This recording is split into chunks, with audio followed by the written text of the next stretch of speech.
సత్యనారాయణ గారు, సోమవారం 14వ తారీఖున మార్కెట్లు ఎంతటి స్థాయిలో భారీ పతనమయ్యాయో అందరం చూసాము. అయితే మళ్ళా మంగళవారం 15వ తారీఖున అంతే స్థాయిలో మళ్ళా మార్కెట్లు పుంజుకున్నాయి.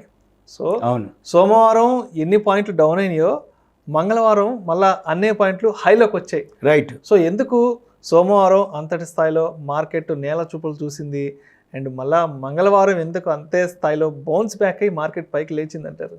ఇది మంచి ప్రశ్న, మంచి ఆలోచన. మంచి అంటే సామాన్య మానవుడికి, అంటే షేర్ మార్కెట్లో ఎవరైతే కామన్ మ్యాన్ ఉంటారో, అంటే ఏంది, షేర్ మార్కెట్ తెలవకుండా ఎంటర్ అవ్వటం, లేదు కొంచెం తెలుసుకొని ఏదో ఎంటర్ అవ్వటం, ఒకరోజు పడిందని చెప్తారు, ఒకరోజు పెరిగిందని చెప్తారు అనే దానికి చాలా చాలా రీజన్స్ ఉన్నాయి. ఇప్పుడు మీరు అన్నట్టు ఇది మంచి ప్రశ్న, మంచి క్వశ్చన్, మంచి దీని గురించి తెలుసుకోవాల్సిన ప్రతి షేర్ మార్కెట్లో ఉన్న వాళ్ళు, ప్రతి వాళ్ళు ఎంతో కొంత ఈ విషయం మీద పరిజ్ఞానం ఉండాలి, తెలుసుకోవాలి. ఎందుకు అంటే నిన్న ఏదైతే రష్యా ఉక్రెయిన్ గొడవ ఉందో, అంటే ఇది జియో పొలిటికల్ వార్ అంటారు. ఎప్పుడైతే రష్యా వాళ్ళు ఉక్రెయిన్ మీద దాడి చేస్తారు అనగానే మన మార్కెట్లు కావు, మనకు సంబంధం లేదు, అసలు మన కంపెనీలకు ఏం ప్రమేయం లేదు. కానీ ఎప్పుడైతే యుఎస్ మార్కెట్లు, ఏషియన్ మార్కెట్లు, యూరోపియన్ మార్కెట్లు అన్నీ ఫాల్ అయినాయో మన మార్కెట్లు కూడా బాగా పడిపోవడం జరిగింది. ఇది నిన్న 14వ తారీఖు సోమవారం ముచ్చట. ఇది జస్ట్ ఒక న్యూస్ బేస్, ఒక న్యూస్, రైట్, సింపుల్, ఒక బ్యాడ్ న్యూస్, రష్యా ఉక్రెయిన్ మీద దాడి, జియో పొలిటికల్ వార్, సింపుల్, ఇంకంతే. దాంతో మార్కెట్ కొలాప్స్, ఓపెనింగే గ్యాప్ డౌన్కి వెళ్ళిపోవడం జరిగింది. ఇక ఈరోజు మొత్తం అన్నీ, అంటే నిన్న ఉదాహరణకి ఏవైతే మైనస్ అయిందో ఈరోజు మళ్ళీ బౌన్స్ బ్యాక్ అయిందంటారు. బౌన్స్ బ్యాక్ అయిందంటే ఏమీ లేదు, అక్కడ రష్యా ఉక్రెయిన్ మీద దాడిని విరమించుకొని మళ్ళీ వెనక్కి వెళ్ళిపోతుంది అనే న్యూస్, అంతే. అంటే ఏం జరుగుతుంది, ఇలాంటి ఈవెంట్లు ఎప్పుడు వస్తుంటాయి. ఉదాహరణకి రేపు పౌర్ణమి, సముద్రము ఆటుపోట్లకు గురవుతుంది. ఎప్పుడు? పౌర్ణమి, అమావాస్యకి. అది ఎవరికి తెలుస్తుంది?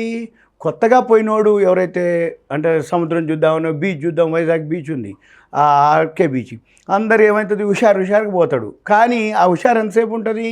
కొంచెం సేపే. అదే పౌర్ణమి అమావాస్య రోజు ఆటుపోట్లు ఎక్కువ ఉంటాయి. ఆటుపోట్లు ఎవరికి తెలుస్తుంది? అక్కడ వాళ్ళు ఎవరైతే చేపలు పట్టే వాళ్ళు, సముద్రంలోకి వేటకి వెళ్ళే వాళ్ళు, వాళ్ళకి తెలుస్తుంది. ఓకే, ఈరోజు పౌర్ణమి, జాగ్రత్తగా ఉండాలి, వద్దు ఈరోజు పోవద్దు, ఈరోజు అమావాస్య, సముద్రంలోకి వేటకెళ్ళొద్దని. అలానే ఈవెంట్స్ ఉంటాయి ప్రతి దాంట్లో. మన షేర్ మార్కెట్లో కూడా ఇలాంటి బ్యాడ్ ఈవెంట్స్ జరుగుతుంటాయి. అంటే ఒక చిన్న న్యూస్ తోటి మార్కెట్ పడుతుంది. చాలామందికి అనుమానం ఏంటిది అంటే, అక్కడెక్కడో రష్యా ఉక్రెయిన్, మనకేం సంబంధం? రష్యా ఉక్రెయిన్ ఉంటే మనం ఎందుకు పడాలి? మళ్ళీ వాడు విరమించుకున్నాను కానీ మళ్ళీ మనం ఎందుకు పెరగాలి అని అంటాడు. అసలు జనరల్గా ఏం లేదు. కంపెనీలకి ఉదాహరణకి ఏంటిది అంటే, మన కంపెనీలు, మన మార్కెట్లు ఎందుకు పడ్డాయి? మరి సోమవారం పడింది, మంగళవారం పెరిగింది.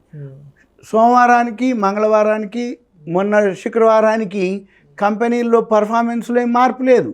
అంటే ఏంది, ఏవైతే సాఫ్ట్వేర్లు అనుకోండి, ఏదైతే కంపెనీలు ఉన్నాయో ఎంప్లాయీస్ అలానే ఉన్నారు, కంపెనీ పర్ఫార్మెన్స్ అలానే ఉంది. నిన్న అలానే పనిచేసింది, ఈరోజు కూడా అలానే పనిచేసింది. కానీ నిన్ననో 14 లక్షల కోట్లు పోయినాయి అన్నారు, మళ్ళీ ఇవాళ వచ్చేసినాయి అన్నారు. అంటే 2 రోజుల్లోనే కొంతమంది 10 లక్షల కోట్లు ఆవిరైపోయినాయి అని, కొంతమంది 14 లక్షలు, కొంతమంది 12 లక్షల కోట్లు. అసలు ఎన్ని లక్షల కోట్లు ఏమైపోయింది అనేది కరెక్ట్ డేటా ఏముండదు. జనరల్గా ఒక్కొక్కళ్ళు ఒక్కొక్క అనాలిసిస్ ప్రకారంగా, వాళ్ళ ప్రకారంగా 100 పాయింట్లు పడితే ఉంటుంది. ఇవాళ పేపర్లో ఉంటుంది, ఒక నిమిషానికి 2925 కోట్లు మన పైసలు అయిపోయినాయి అంటారు. మళ్ళీ ఈరోజు పెరిగింది అనగానే రేపొద్దున మళ్ళీ మనకి పెరిగినాయి అంటారు. కాకపోతే ఏం జరుగుతుంది అంటే, నిన్న పడ్డ కంపెనీలు ఈరోజు పెరిగినాయా? మరి ఈరోజు పెరిగిన కంపెనీలు నిన్న పడ్డాయా, పడలేదా? అసలు నిన్న పడ్డ కంపెనీలు మళ్ళీ ఈరోజు పెరగలేదా? ఇట్లాంటివి చాలా చాలా ఉంటాయి. అంటే ఏంది, ఇక్కడ ఏం జరుగుతుంది అంటే, ఎప్పుడైనా కానీ సింపుల్గా మన దేశానికి వచ్చేటప్పటికి చాలామందికి ఏదైతే కంపెనీలో నిన్నటికి ఈరోజు తేడా లేని, ఎందుకు పడాలి, ఎక్కడో రష్యా ఉక్రెయిన్ గొడవలు అయితే మనకెందుకు పడాలి అని అనుకుంటారు. కానీ అసలు మనము చంద్రులం. అంటే ఏంది, మనకి స్వయం ప్రకాశ శక్తి లేదు, సూర్యులకు ఉంది. అంటే ఏంది, ఎవరైతే ఫారిన్ ఇన్స్టిట్యూషనల్ ఇన్వెస్టర్సు మన ఇండియా మార్కెట్లో కొంటారో అప్పుడు ఆ షేరు పెరగటం జరుగుతుంది. ఒకటి. నెంబర్ 2, వరల్డ్ మార్కెట్లు అన్నిటిని బట్టి మన మార్కెట్లు కూడా ఫాలో అవుతాయి. అంటే ఏంటి, యుఎస్ మార్కెట్లు పడ్డాయి, అది మెయిన్ ఇంజిన్ అనమాట. మిగిలినవి బోగీలు. ఇంజన్ కదిలింది, బోగీలు కదిలినాయి, ఇంజన్ ఆగింది, బోగీలు ఆగినాయి. అంటే ఏంది, యుఎస్ మార్కెట్లు ఫాలో అయింది, అంటే ఇంజన్ ఆగింది. ఏమంటే బోగీలన్నీ అంటే వెనక్కి వచ్చినాయి, బోగీలు కూడా వచ్చేసినాయి. అంటే ఏంది, ఎప్పుడైతే యుఎస్ మార్కెట్లు పడ్డాయో ఏషియన్ మార్కెట్లు పడ్డాయి, ఏషియన్ మార్కెట్లు పడ్డాయో మన మార్కెట్లు పడ్డాయి, మన మార్కెట్లు పడ్డాయో యూరోపియన్ మార్కెట్లు పడ్డాయి, యూరోపియన్ మార్కెట్లు పడ్డాయో ఈరోజు రాత్రికి పడతాయి అని యుఎస్ మార్కెట్లు వచ్చింది. మళ్ళీ ఇప్పుడు ఏంటిది, ఈరోజు రాత్రికి మరలా అంటే బౌన్స్ బ్యాక్ అయినాయి. బౌన్స్ బ్యాక్ అవటం అంటే ఏంటిది, ఇదే న్యూస్. మళ్ళీ రష్యా సైన్యం వెనక్కి వెళ్ళిపోయింది అంటే ఇది గుడ్ న్యూస్.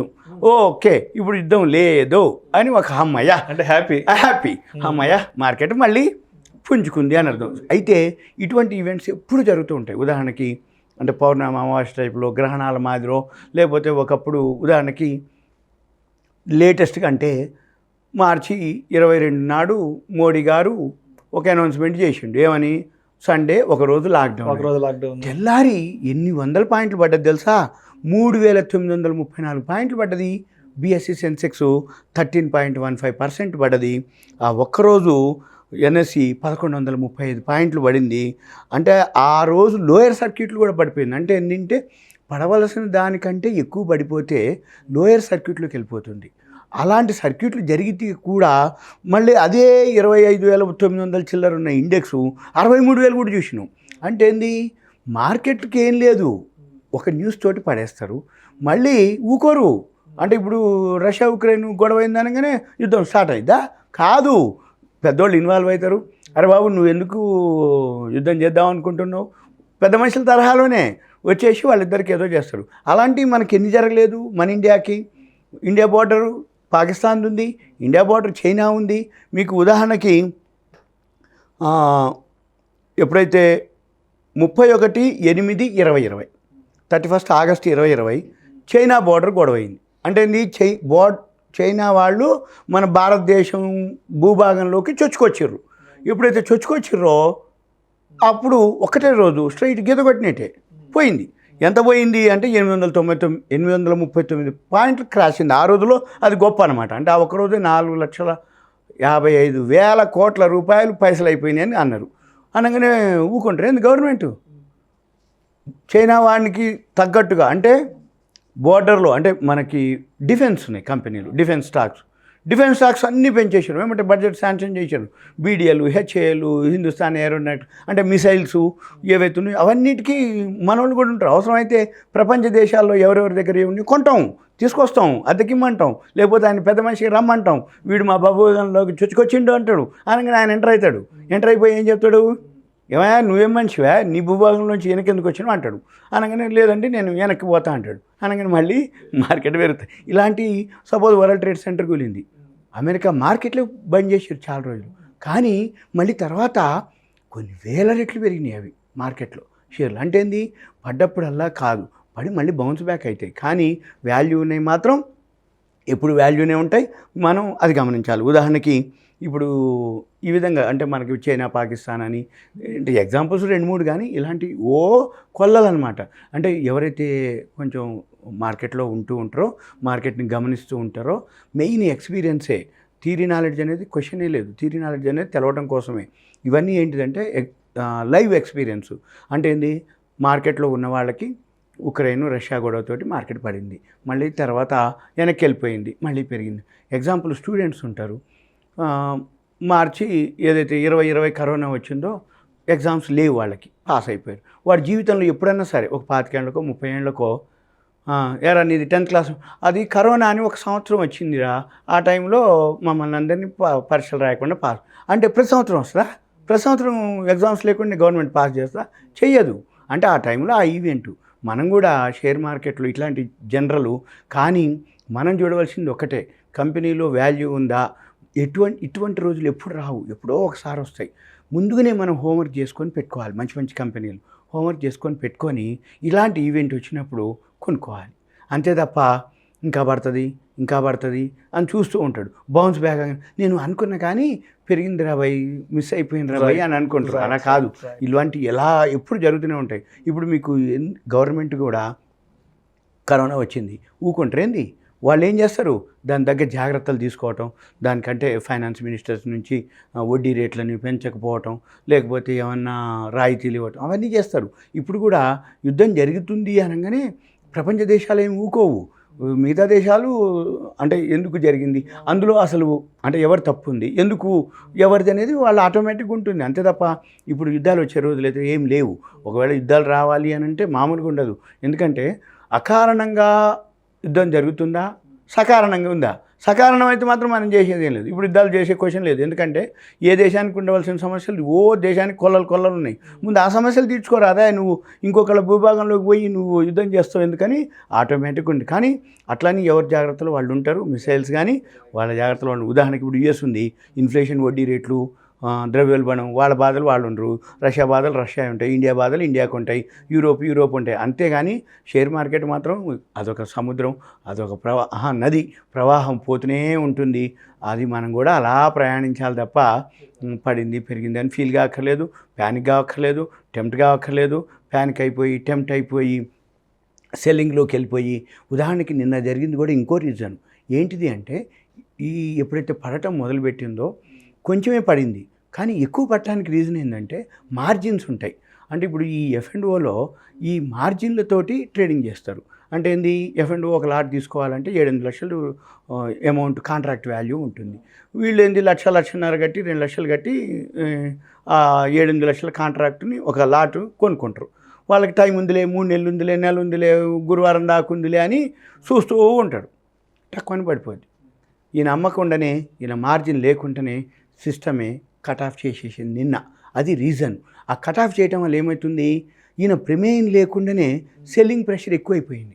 సెల్లింగ్ ప్రెషర్ ఎప్పుడైతే ఎక్కువైందో ఆటోమేటిక్గా డౌన్ ఫాల్ అయింది. ఇది మెయిన్ రీజన్. ఇక ఈ రోజు ఏంటి అంటే ఇంకెవరు లేరు.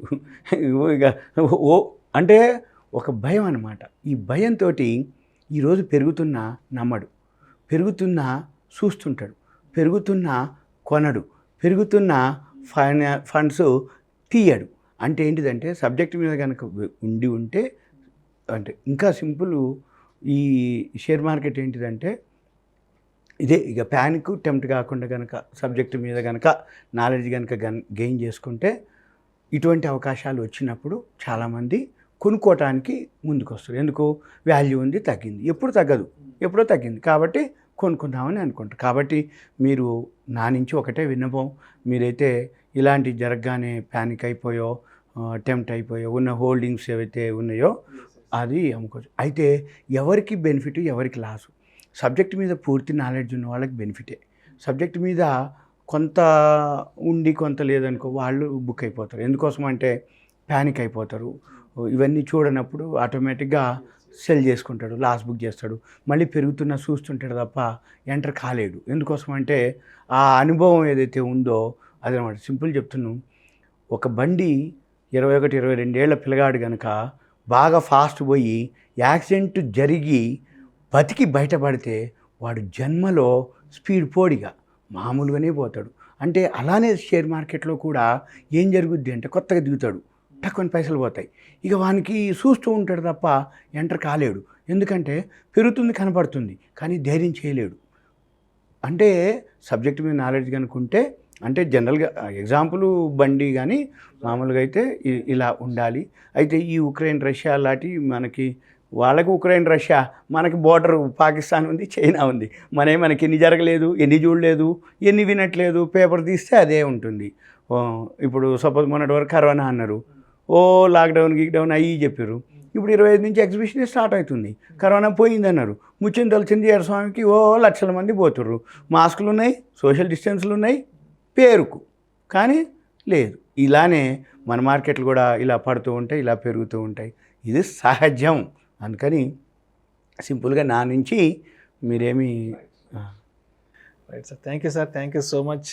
సోమవారం నాడు మార్కెట్లు అంతటి స్థాయిలో ఎందుకు నేల చూపులు చూశాయి, అదేవిధంగా మంగళవారం మళ్ళీ ఎందుకు మార్కెట్లు పుంజుకున్నాయి, బౌన్స్ బ్యాక్ అయ్యాయి అనే అంశం గురించి మీ విశ్లేషణ ద్వారా మన ప్రేక్షకులకు చాలా చక్కగా వివరించారు.